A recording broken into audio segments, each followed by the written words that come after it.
Tonight, chaos and devastation in BC.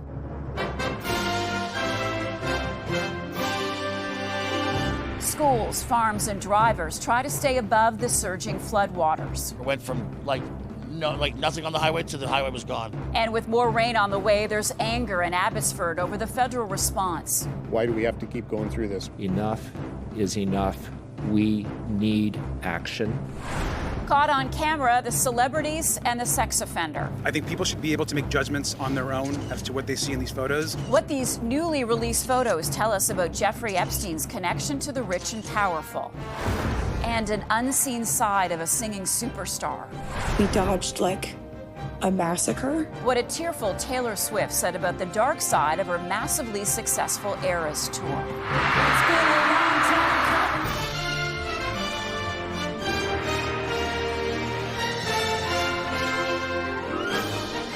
CTV National News with Heather Butts.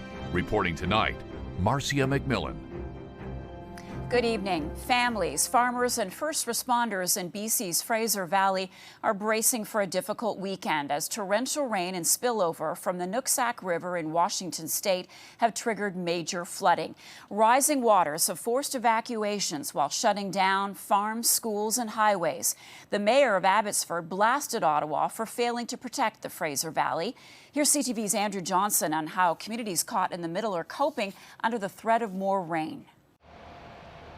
Transportation today on the Trans-Canada through Abbotsford is by boat after a surge of floodwater late last night. Man, it must have been 35 minutes before it went from nothing on the highway to the highway was gone.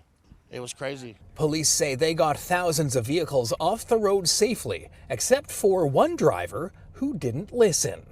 That individual decided to go around a road closure sign and entered into a flooded area. He had to be rescued off the roof of his car. Close to 500 businesses, homes, and farms are under evacuation order, with many more on alert. Some farmers rushed livestock out of their barns. Others weren't so fortunate, including one who says he lost 30,000 chickens. You see the water coming up, and you do everything you can to prevent the water from getting in the barns, but at the end of the day, there's only so much you can do. Along with heartbreak over heavy losses, there is also anger. Why do we have to keep going through this? We know what it will take to solve it. Everybody agrees what needs to get done. It's just a matter of getting the will to do it. Fortunately, the situation is not as awful as 2021, when flooding here was part of the most costly disaster in BC history. But the mayor is blasting Ottawa for turning down a municipal funding request related to a long-term flood mitigation plan. Enough is enough. We need action, and we need action now. We have done everything, including almost standing on our heads, to be noticed and to be heard, and again to be disappointed by our federal government. The Office of Canada's Emergency Management Minister tells us it is now in touch with the mayor regarding today's flooding and future proposals. The water here covering Highway 1 peaked this afternoon. It is now slowly receding, but there is a lot more rain in the forecast starting Sunday. Marcia. Andrew, thank you. Some incredible rescue scenes to show you now from Washington state, where days of unrelenting rain triggered catastrophic floods. The U.S. Coast Guard released this video showing the dramatic rescue of people trapped in their homes as swollen waterways spilled into residential areas. Tens of thousands of people in Washington state have been forced to flee their homes, and thousands more are on standby to leave at a moment's notice as multiple rivers in the region reach record levels. A massive house explosion rocked a neighborhood near San Francisco, and the moment was captured on a doorbell camera.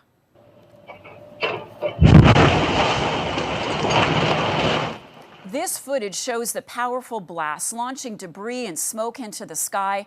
There were no fatalities, but 6 people were injured and 3 properties were reduced to rubble. The explosion was caused by a leaking underground gas line, reportedly damaged by a construction crew. Several Junior A hockey players were hurt in a bus crash in northern Alberta.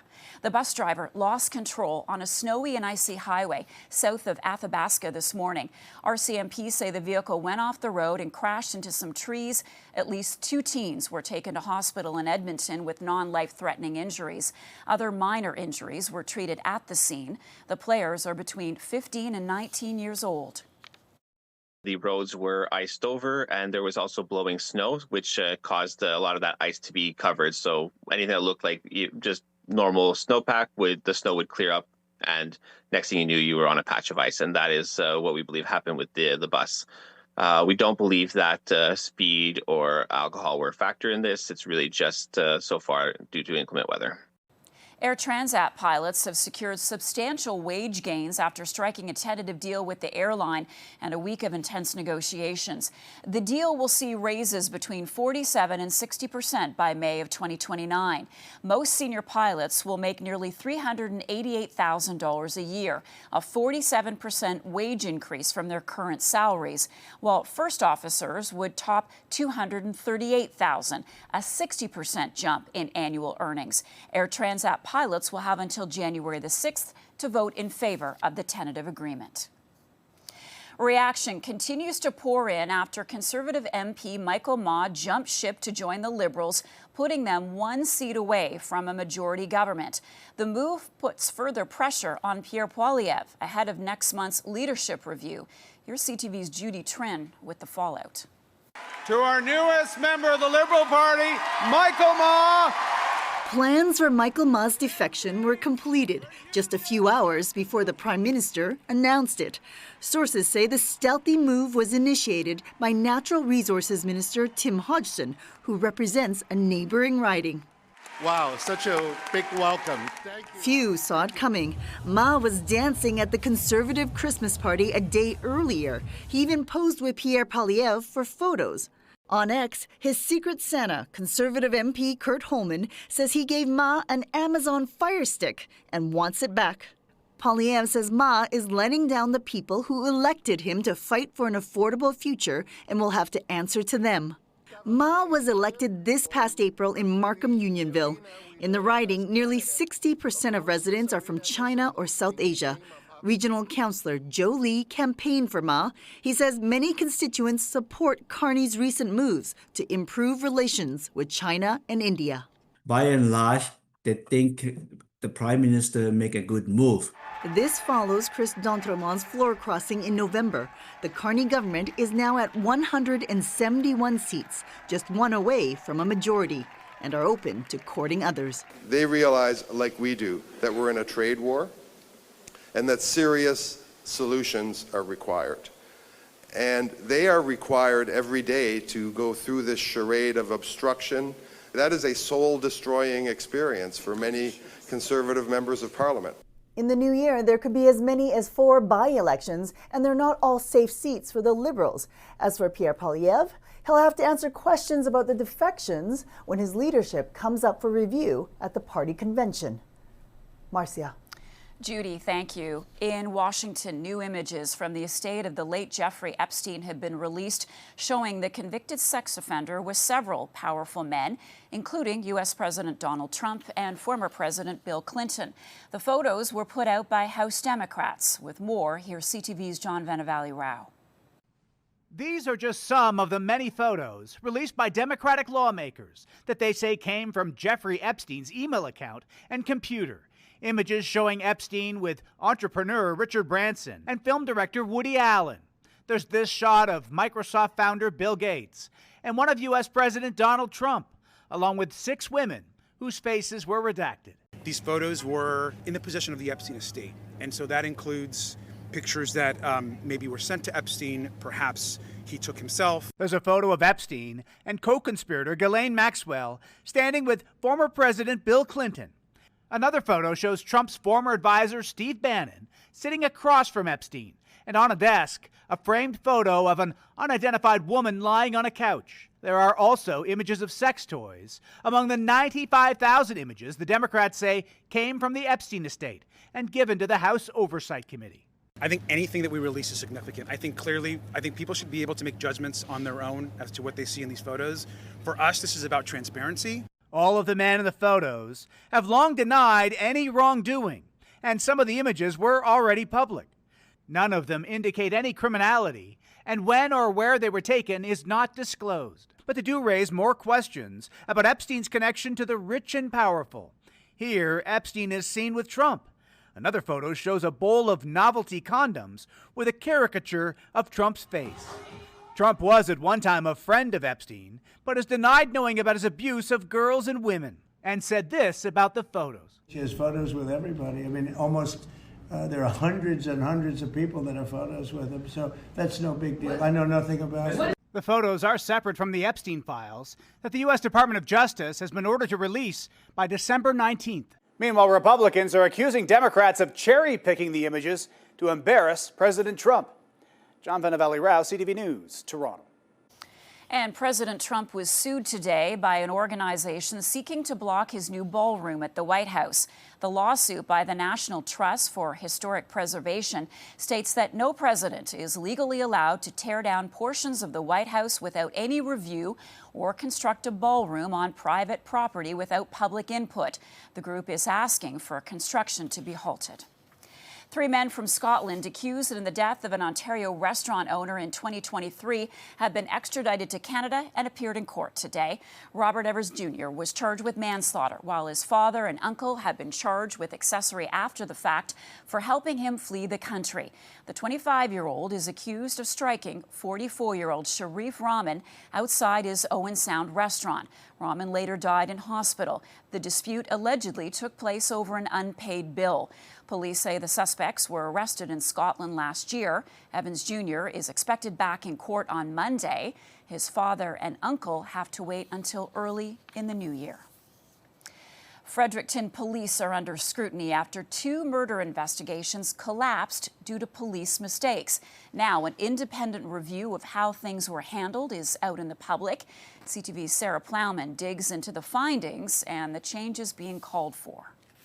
This is something that never should have happened. An admission by Fredericton's chief of police, along with another apology to the families of Corey Markey and Brandon Donnellan, 2 men murdered in 2021 and 2022.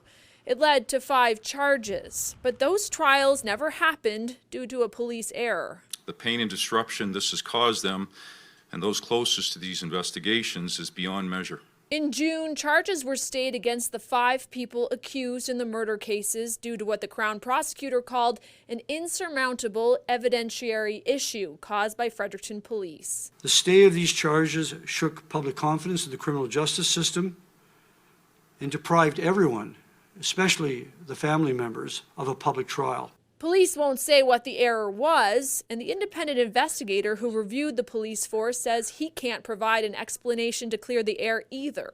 The Canada Evidence Act and related case law prevent disclosure of this information. What investigator Ian Scott did conclude is what happened wasn't criminal. He did not recommend criminal or disciplinary charges.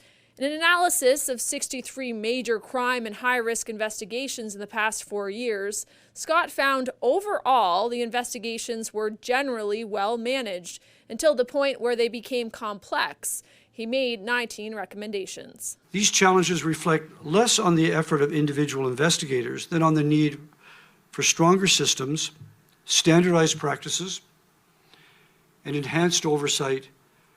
Scott made recommendations to improve police's oversight, training, and file management. The police forces accepted all of them and promised to give quarterly updates on their progress. Marcia. Sarah, thank you. Coming up. Today, I am able to share with you the good news. The hopeful turn in a royal health journey.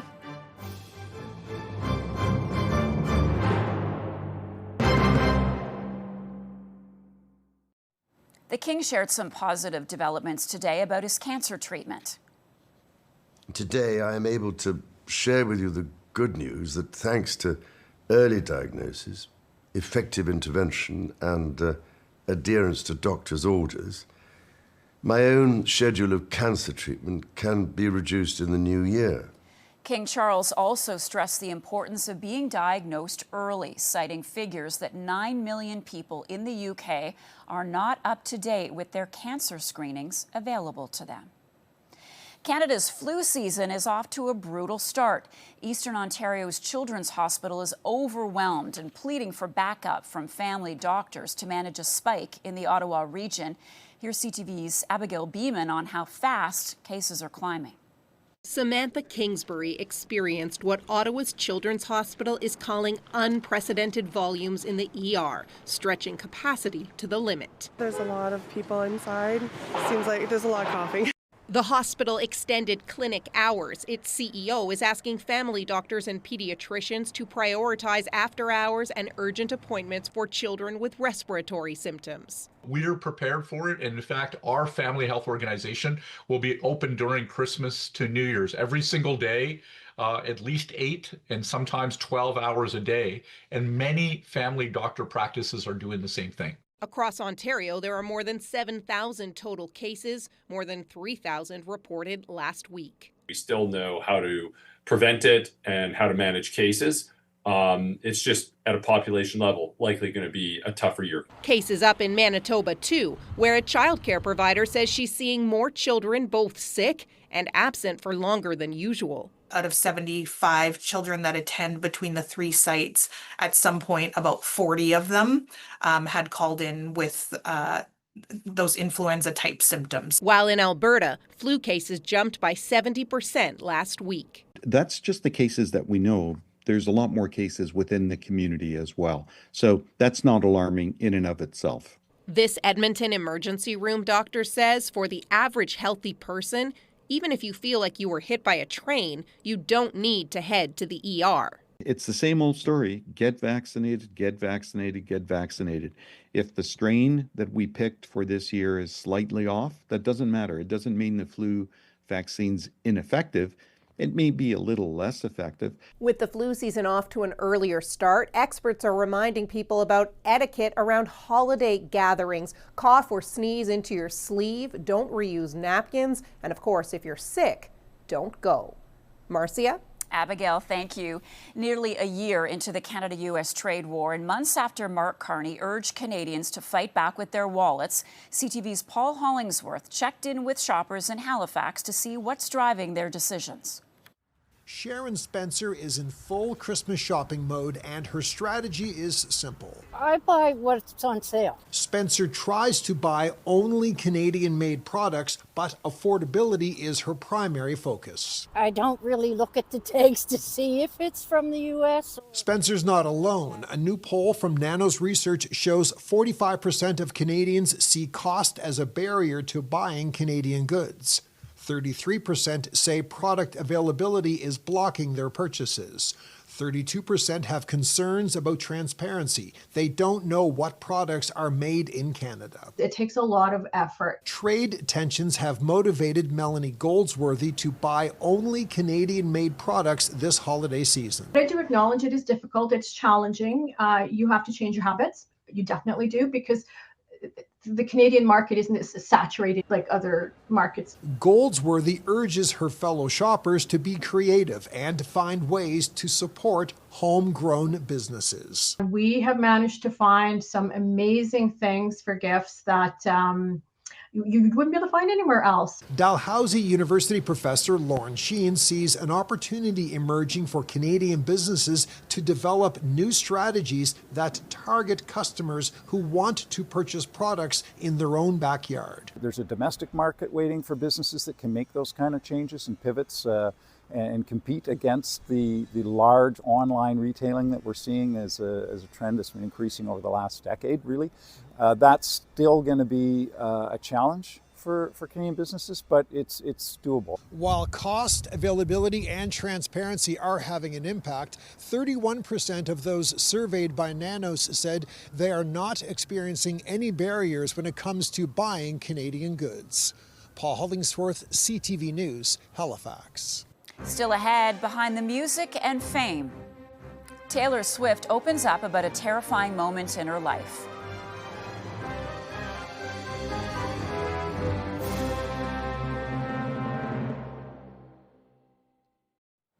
A new docuseries that goes behind the scenes of Taylor Swift's record-breaking Eras tour also shows a serious side to the pop singer, including the singer opening up about a deadly stabbing attack in the UK. I'm gonna meet some of these families tonight. And the tearful moment came after a knife attack at a Taylor Swift-themed dance class that left 3 children dead and injured 10 more. Just a week later, 3 of her Vienna concerts were canceled after 2 men were arrested for plotting a terror attack targeting her concerts. More episodes of the docuseries will be released December 26th. After a home run of a season, the Toronto Blue Jays have renewed the contract of team president and CEO Mark Shapiro for 5 more years. Shapiro says he's grateful and honored to continue his work with the Jays. The extension comes after Toronto came oh so close to winning the World Series, falling to the LA Dodgers in a memorable 7-game series. Still ahead, celebrating a world-changing milestone, how a group of students recreated a momentous message from the dawn of the electronic age.